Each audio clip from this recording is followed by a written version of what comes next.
May, ano kaya masarap luto nito? Sisig, inilaw. Ah, ito ba yun? Gita? Hindi po Yes. ba makunat to? Conforme sa iyong pagluluto, huwag ihaluin ang hahaluin. Di ba yung iba po, inaano muna to ng ano? Pinupukpok. Ano tawag doon? Nilulublog muna sa mainit? Oo.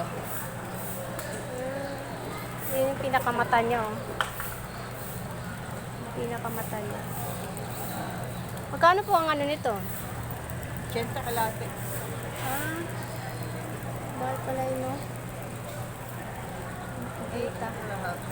Ito naman, pang paksyo. Ito mga pagkain ng mga aso. Pusa. Ito pang prito. Tilapia. Masariwa pa. Mura lang siya, oh. 35. Pakuha nga rin ako. 50.